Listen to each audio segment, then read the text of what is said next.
India की number 1 choice Bharat matrimony. अब कुछ देर पहले ईरान पर अमेरिका और इजराइल का ये डबल अटैक हुआ है। आपको बता दें, पहले बासिज फोर्स पर और फिर आईआरजीसी कैंप पर।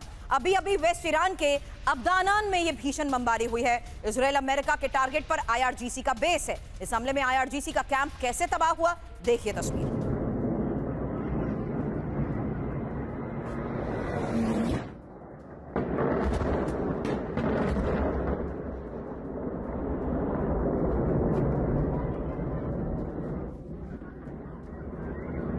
चलिए, तो खास मेहमान इस वक्त हमें ज्वाइन कर चुके हैं और साथ ही मिडिल ईस्ट से ही मेरे सहयोगी मनीष झा भी इस वक्त हमें ज्वाइन कर रहे हैं। और साथ ही आपको बता दें कि अब जीडी बख्शी सर भी इस वक्त हमें ज्वाइन कर चुके हैं।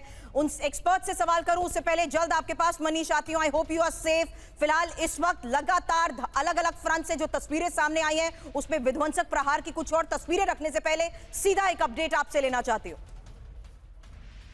बिल्कुल सुरभि, देखिए इस वक्त टीवी9 की टीम मिडिल ईस्ट में मौजूद है और जाहिर है कि इस बार ईरान के साथ जो अमेरिका और इजराइल की जंग हो रही है उसका पूरा फोकस मिडिल ईस्ट है। यानी कि लगातार ईरान अमेरिका के बेस को पर हमला करने के नाम पर मिडिल ईस्ट के अलग अलग देशों में हमला किए जा रहा है। लग तो यही रहा था कि कल ईरान के राष्ट्रपति के ऐलान के बाद शायद अब मिडिल ईस्ट के देशों पर हमला नहीं होगा, लेकिन ऐसा हुआ नहीं। आज फिर एक बार चाहे यूएई हो, सऊदी हो, कतर हो, बहरीन हो, हर जगह पर हमले हो रहे हैं। ऐसी स्थिति में ये लग रहा है कि ये जंग का दायरा अब केवल मिलिट्री बेस से बाहर निकलकर क्रिटिकल इंफ्रास्ट्रक्चर तक पहुंच गया है, जहां पर ऑयल रिफाइनरी है, जहां पर वाटर प्लांट है। और यही सबसे बड़ी मुश्किल की बात है, क्योंकि देखिए एक तरफ जहां अमेरिका कहता है कि हम ग्राउंड फोर्स भेजेंगे, वो ईरान में उनके लिए एक सुसाइडल स्टेप हो सकता है। वहां से बहुत सारे बॉडी बैग्स वापस आ सकते हैं, जैसा कि हमने इराक और अफगानिस्तान में देखा। वहीं दूसरी तरफ चिंता ये है कि मिडिल ईस्ट में भी अगर इंफ्रास्ट्रक्चर पर इस तरह हमले हुए तो यहाँ की आवाम भी ये बात कहेगी कि यहाँ की सरकार अमेरिका के साथ क्यों खड़ी है। वैसे भी आवाम इन प्रिंसिपल इस चीज को पसंद नहीं करती है। तो मिडिल ईस्ट में एक नए किस्म का आने वाले दिनों में सियासत भी देख सकते हैं और ईरान की जंग कहीं उल्टे मिडिल ईस्ट में अमेरिका के लिए भारी ना पड़ जाए। बिल्कुल मनीष, और ये सवाल मैंने आपसे इसलिए किया क्योंकि आज की वो तस्वीरें भी दिखाना चाहूंगी जहां एक्सपर्ट से इन तस्वीरों के आधार पर ही आगे सवाल होगा, क्योंकि अब ग्राउंड ऑपरेशन को लेकर भी तैयारी है। लेकिन हकीकत यह है कि जंग का 9वां दिन है और ईरान में नॉन स्टॉप हमले हो रहे हैं। और ये पश्चिम ईरान के सरंदाज में धमाकों से कोहराम की तस्वीर देखिए, जहां आईआरजीसी के ठिकानों पर भीषण विस्फोट हुआ है। धमाकों में आईआरजीसी का बहुत बड़ा नुकसान। अब इमाम अली बैरक पर विध्वंसक हमला, और ये भी ईरान के ही सरंदाज इलाके पर बड़े हमले को लेकर खबर है, जहां ईरान की मिलिट्री फैसिलिटी को टारगेट किया गया। कैसे तबाह किया, देखिए तस्वीर।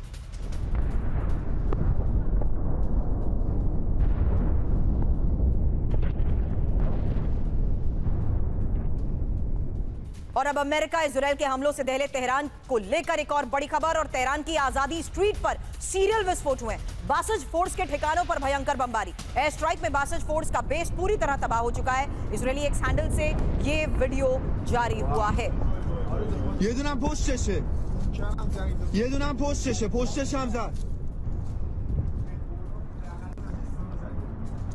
इन तस्वीरों से साफ नजर आ रहा है कि किस तरीके से पूरी प्लानिंग के साथ एयर स्ट्राइक की गई, और ये एयर स्ट्राइक बासिज फोर्स के बेस पर हुई है। बासिज फोर्स के ठिकानों पर भयंकर बमबारी। और आपको बता दें, बासिज फोर्स जो कि लगातार ईरान की सुरक्षा और उस पर हो रहते खतरे का ही सामना करते आई है, और ये वो स्पेशल फोर्स है जो ईरान की आंतरिक सुरक्षा पर फोकस करते हुए ही एक बड़े लेवल पर हमलों को अंजाम देती थी।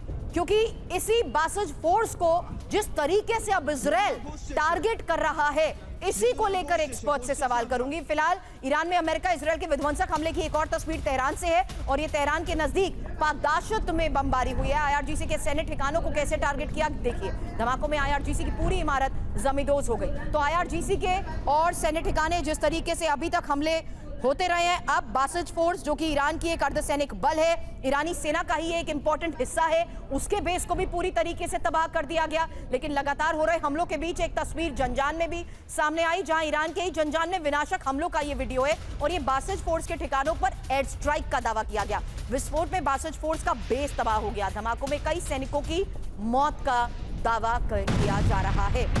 अब इस बीच आपको बता दूं major general GD Bakshi sir भी इस वक्त हमें ज्वाइन कर चुके हैं। बख्शी सर, बासिज फोर्स को क्या स्ट्रैटेजिकली बहुत इंपॉर्टेंट हो चुका था इस ऑपरेशन में टारगेट करना? क्योंकि अभी तक तो हम ये देखते आए हैं कि किस तरीके से आईआरजीसी के बेस अभी तक निशाने पर रहे थे। और ये सवाल इसलिए कर रही हूं सर क्योंकि क्या सिग्निफिकेंस है इस फोर्स का? Basij force internal security force है। ये वही नाटक कर रहे हैं कि हम तो ईरान में तख्ता पलट कर देंगे।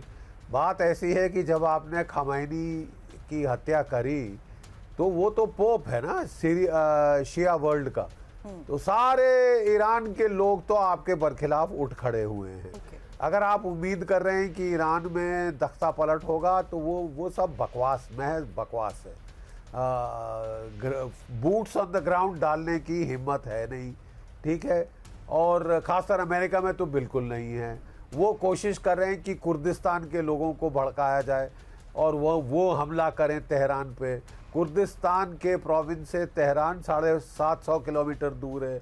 फिर वो कह रहे हैं कि जो सिस्तान बलूचिस्तान के जो सुन्नी बलूच हैं उनको भड़का के हमला कराएं, वो 1100 किलोमीटर दूर हैं तेहरान से। ये साहब ये बगैर सोचे समझे ये लड़ाई करी है और अच्छा खासा नुकसान अमेरिका का भी हो रहा है, इजराइल का हो रहा है, दुनिया का हो रहा है, भारत का हो रहा है। अब हमको साहब देखना होगा कि ये लड़ाई जल्द से जल्द खत्म हो, तभी दुनिया की भलाई है, भारत की भलाई है। और अमेरिका का भी नुकसान हो रहा है। एक्सपेक्ट कर सकते हैं कि कोई रुकेगा? क्योंकि अब तो ग्राउंड ऑपरेशन की तैयारी को लेकर बात कही जा रही है सर। तो खाइए नुकसान। नहीं संभव है तो चाहिए नुकसान। अमेरिका का महिमा मंडन करिए, डोनाल्ड ट्रंप की तारीफों के पुल बांधिए और अपनी इकोनॉमी तबाह करवाइए। Understood sir. एक तस्वीर दिखा देती हूँ और ये इजराइल के हमलों से कैसे ईरान की राजधानी को दहला दिया गया उसकी तस्वीर है। पूरे तेहरान में विनाशकारी हमलों का तांडव मचा हुआ है। सेंट्रल तेहरान के रिहायशी इलाकों में ये बमबारी हुई है। विस्फोट में सैकड़ों इमारतों को भारी नुकसान पहुंचा है।